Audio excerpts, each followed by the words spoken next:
well. Mr. Bandu, I saw him here as well. Ladies and gentlemen, I want to welcome now a very hard-working member of parliament who falls under his seat, falls within the TPRC, and this is family of TPRC.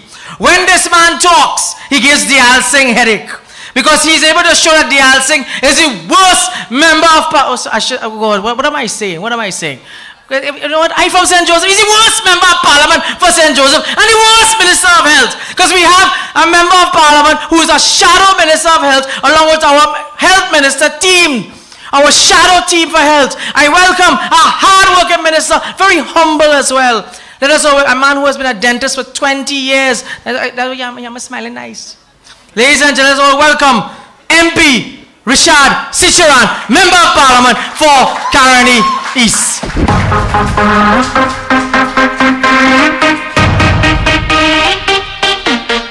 Thank you very much, Brian. Good night, everyone. Good night to my political leader and the next Prime Minister of Trinidad and Tobago, the Honorable Kamla Persad-Bissessar, Senior Counsel. Fellow members of Parliament and Senators, I see in the crowd we have the Member of Parliament for Couva North, Ravi Ratiram. We also have our beautiful and most intelligent Deputy Political Leader, Senator Jolene John, as well as we have Senator David Naked, who also went to St. Mary's as myself and was the captain of the football team. So I refer to him as captain. We have our local government representatives in the crowd, members from the Tunapuna Piarco Regional Corporation. We have a member from the Chagonos Borough Corporation, as well as the Couva Tabaki Talparo Regional Corporation, and all the men in the crowd as well. Members of the National Executive, General Secretary Peter Kanhai, Party Organizer Kirk Megu, as well as, of course, our Chairman and Legal Officer Brian Big, our friends from the El Dorado Youth Group, activists, foot soldiers, and those viewing at home and abroad, welcome all to the Tunapuna Pavement Report. To begin, I'd like you all to give a round of applause to the magnificent contributions from all the previous speakers. They were truly phenomenal. And being a junior member of parliament myself, I would have to say that, you know, they were parliamentary worthy contributions. And I'd like to build tonight on the contribution from Councillor Prakash Bharat as well as Senator David Naked.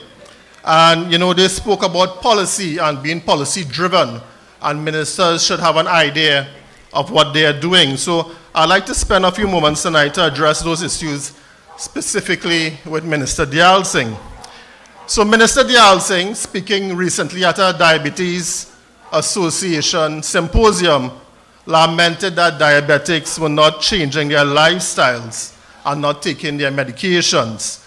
And the week before, he accused the media of poisoning the population and failing to highlight the good work being done by the staff in the healthcare sector. And now, within the last week or two, Minister Dayal Singh is now asking pharmacists to take their oaths of office seriously and to uphold the laws of Trinidad and Tobago. And in the last instance, Minister Dayal Singh was referring to the many TTPS raids on pharmacies across Trinidad and Tobago. And many of those pharmacies that were raided were right here along the East-West corridor. We have dozens of pharmacies in the East-West corridor. And those pharmacies are now reeling from the stigma of Minister Dayal Singh has now placed on them.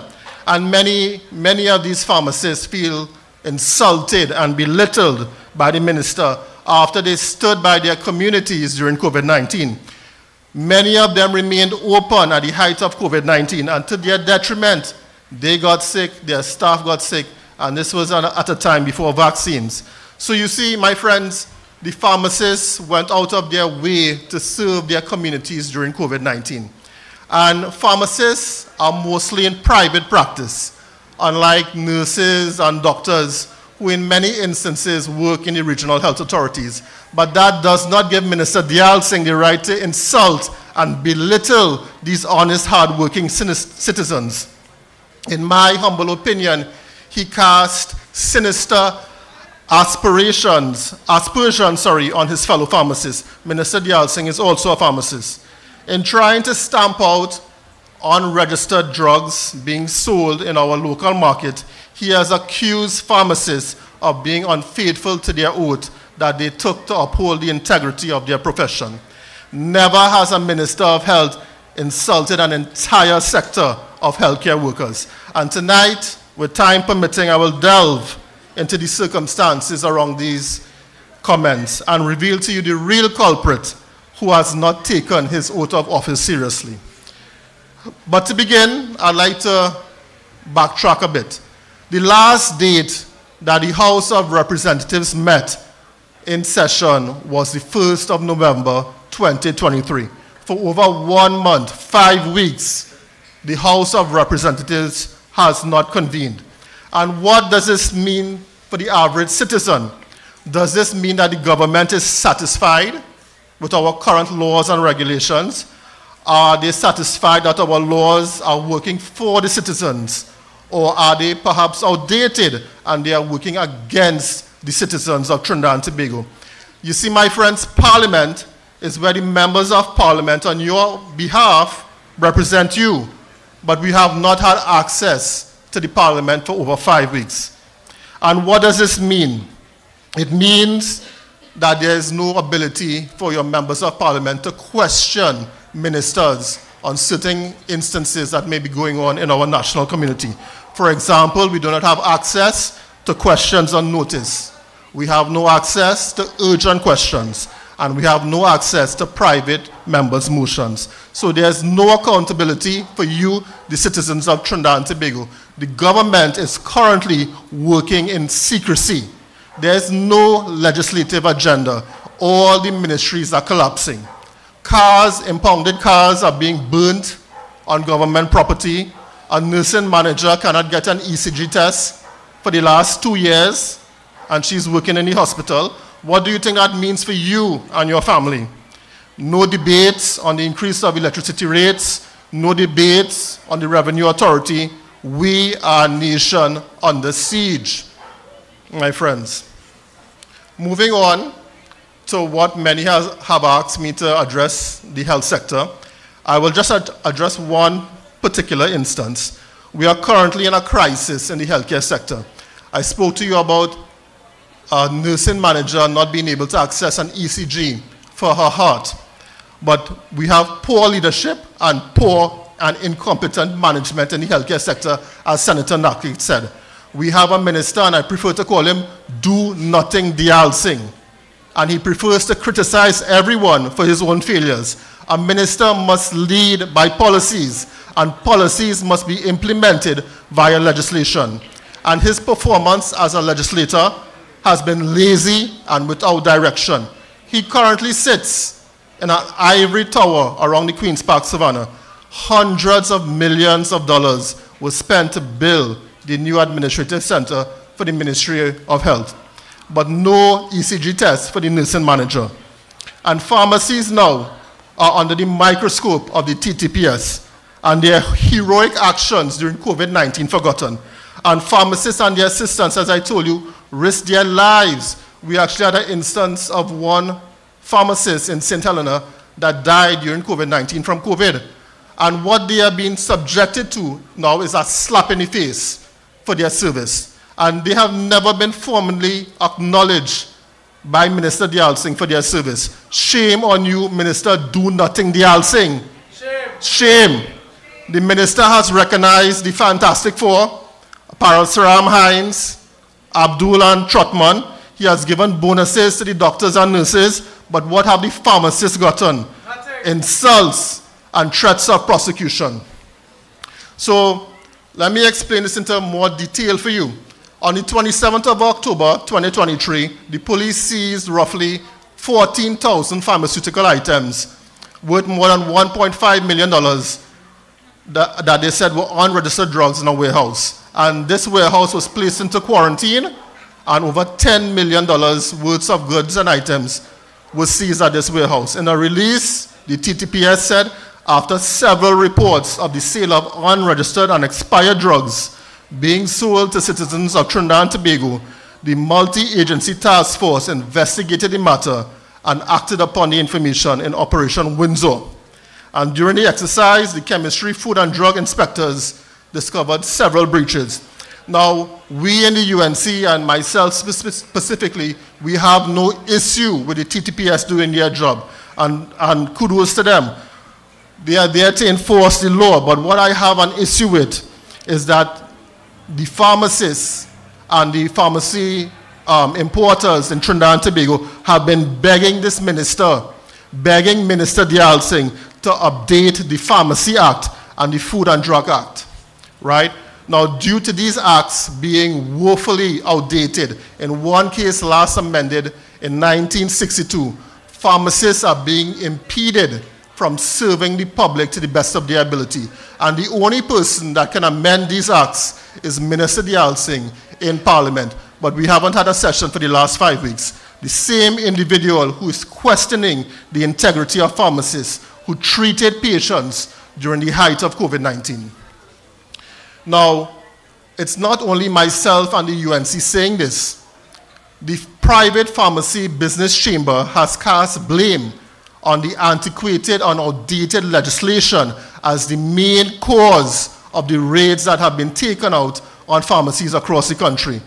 President of this association, Mr. Glenwood Seecheran, has said the raids were not new and began since July of this year. And his association has put out notices to all their pharmacies indicating to them which of the drugs the TTPS are deeming to be illegal. But many of these drugs, my friends, many of these drugs are over-the-counter drugs. And the issue here is that the packaging was not registered by the Ministry of Health due to the lengthy process of validation. Some of these drugs in question, according to Mrs. Seecheran, are simply emergency of vitamin C, caltrate, different sizes of the Vicks bottles, and topical ointments that are freely sold in the United States, Europe, and many other countries around the world.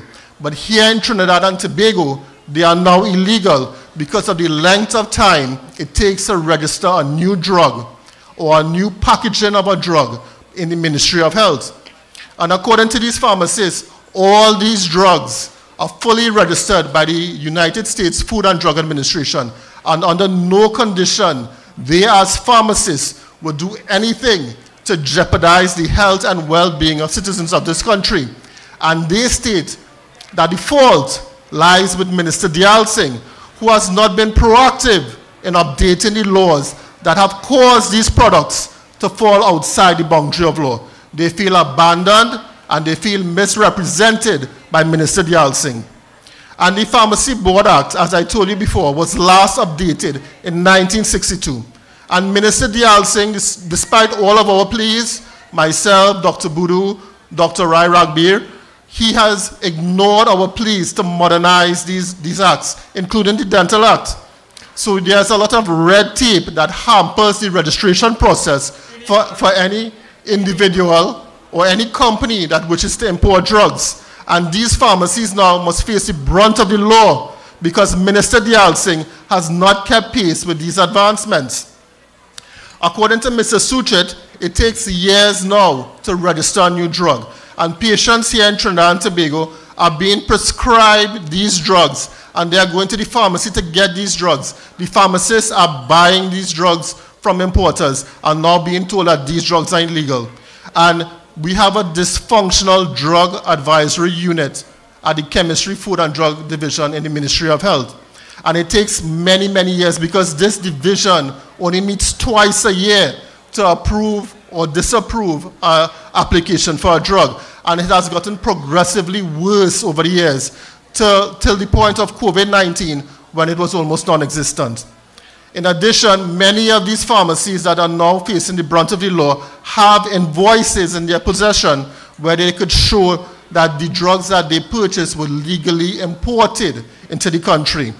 There was a broker that was used, and Customs, Food and Drugs stamped these documents to allow them to purchase these drugs. So now the Minister of Health is advocating that these drugs are legal. But if the laws were updated, a simple over-the-counter drug should not be illegal in Trinidad and Tobago. So who is at fault here? Minister Dial Singh is at fault here. During COVID-19, many of the major brands such as Vicks, Panadol, Dayquil, they changed their packaging in order to sell more of their product. So instead of normally selling a big bottle, they had a medium-sized bottle and they had a small bottle. Now, here in Trinidad, the medium-sized bottle and the smaller bottle are now illegal because they have not been registered with the Ministry of Health. Nothing has changed in the formulation of these drugs. The Ministry of Health has simply not kept pace with the huge changes that are happening in the pharmacy industry. Laws need to be updated for the importation of over-the-counter drugs, as well as laws need to be updated for Customs and Excise Division to be able to seize unregistered drugs at our ports. But how can this be done if Parliament does not meet on a regular or consistent basis? Is the pharmacy owner's fault, or is it the onus on the Minister of Health to have the relevant legislation up to date? Minister Dayal Singh must use his office to update the legislation rather than labeling our pharmacists as being unethical and bringing their businesses into disrepute. And it does not end there. Former president of the pharmacy board, Andrew Rahman, has also spoken on this issue. And what he has said is that Minister Dayal Singh should spend his time beefing up chemistry, food and drugs division. He went on to say that many standalone pharmacies are barely surviving and have been targeted and harassed by the TTPS now under these latest raids, and that Minister Dayal Singh should spend his time hiring more staff at the Ministry of Health so that these new drugs could be registered. Human resources at the ministry is not adequate, and the task for funding is also a scarce resource. Hundreds of millions on a new administrative building for the Ministry of Health around Queen's Park, Savannah, but not enough staff to register drugs.